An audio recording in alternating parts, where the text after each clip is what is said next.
If you were given the chance to live again right where the world once buried you, would you forgive, or would you begin anew with eyes that have seen everything? My name is Celeste Thorne.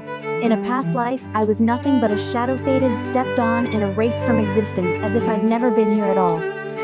But this time, I came back, carrying the memories of a soul that once broke.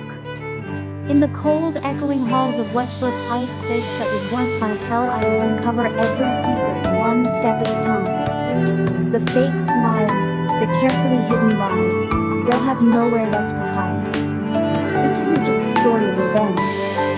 This is the journey of a girl reclaiming justice for herself, and for the girl she used to be.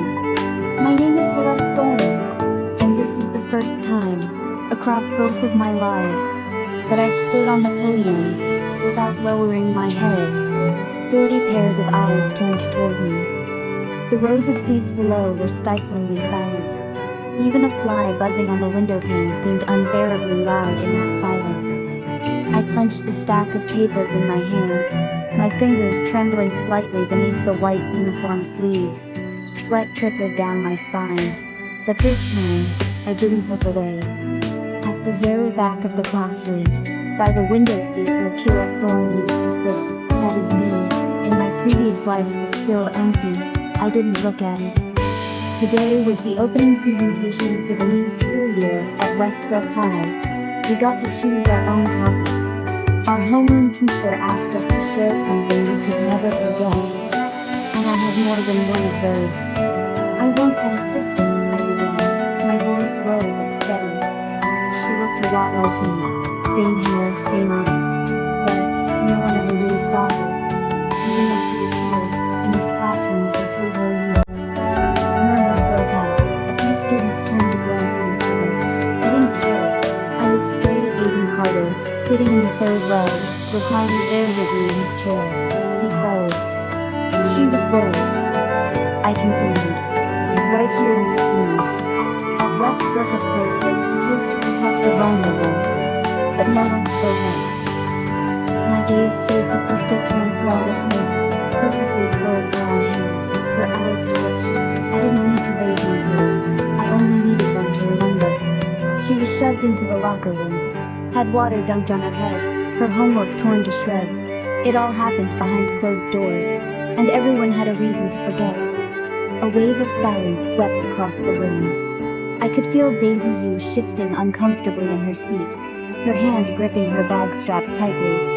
Her lips pressed into a line, blinking rapidly like she was scrambling for an excuse in her mind. The tension in her was no longer hidden, it showed in every slight movement, every hesitant glance. Something from the past was clawing its way back. I nodded slightly and stepped down from the podium. No applause, just a heavy, lingering silence. But I knew the seed had been planted. That afternoon, I stood alone in the old equipment shed, where, 3 years ago, Kira Thorne used to hide away to read books. Light filtered through a crack in the door, casting scattered rays on the dusty wooden floors. Dust drifted in the air. I knelt down, my hand instinctively brushing over the dust of plants, as if searching for a piece of memory left behind. And then I found it, a small notebook, quietly lying on a shawled cover. The cover was warm, the edges of the pages creased. My hands trembled as I opened the first page. Scrawled in urgent, shaky handwriting were the words. If someone finds this, please don't let me disappear like I never existed. It choked, my words, but it was the words themselves that crushed my chest. My heart clenched. I gripped the notebook tightly, as if afraid it might land. Guilt seeped into every breath, for I knew well if I wrote those words had once considered disappearing forever. It felt as though Kira was whispering into my own massive words, but with pain that never had a name, a loneliness that gnawed for existence, a cry that no one had ever heard. In that moment, I was both the one who survived, and the witness, and I knew, now that I was back, I could not turn my back on that part of the past. That night, in dorm room 1259, I carefully tucked the old notebook under my pillow. One corner of the room was a world colored by crystal perfume bottles, plush bears, fairy lights. My side, a narrow iron bed, a faded thin blanket. An invisible wall split the two worlds in half. Celeste, that speech you gave today was kinda weird, Daisy said softly. What did you think? I asked directly. Well, it was touching, but kind of heavy? I gave a faint smile. The truth is always heavy. Daisy bit her lip. Her eyes flickered, no longer carrying the carefree sparkle she usually wore. Her hands sank, then loosed, as if torn between silence and confession. Her glance met mine briefly, then darted away. In that fleeting second, I saw her eternally caught between memory and denial. I didn't need her confession. Her hesitation said enough. The next day, I sat alone at the RH Community Diner, by an old glass window. A vanilla milkshake slowly melted beside me as I stared at the door. And then, he came, Noah. Then. He didn't say much. Just pulled out the chair across sat down. Gaze was serious, unwavering. I know you're not Kira, he said bluntly. I paused. You stand too straight, see too clearly, and say too much. A beat of silence, but his eyes never wavered. In them was the certainty of someone who had been watching closely, someone not easily fooled by appearances. Who are you? I picked up the milkshake, took a sip, then looked him straight in the eye. The last person who remembered him. In that moment, no more words were needed, no explanations. He gave a slight nod, as if the silence alone was enough to understand. And I knew that was the beginning.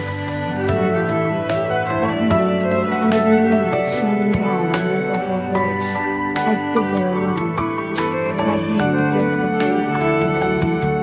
This was where, in my past life, Kira Thorne had sworn to end everything. But not this time. I closed my eyes, letting the wind whip through my long hair, and I swore one by one that those who had pushed me into the darkness would be dragged into the light. Starting with Crystal, with Aiden, with Daisy, and the woman behind the curtain, Margaret Carter. And I, Celeste Thorne, would not stop until the final ray of light reached even the most rotting corners of Rebirth Hollow.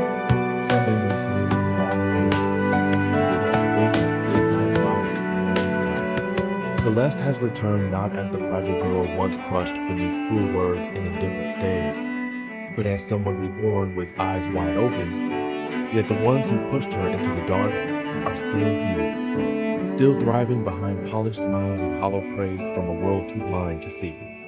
Can truth shake those who refuse to listen? Can one girl stand against a system built on silence? Her journey is only just beginning.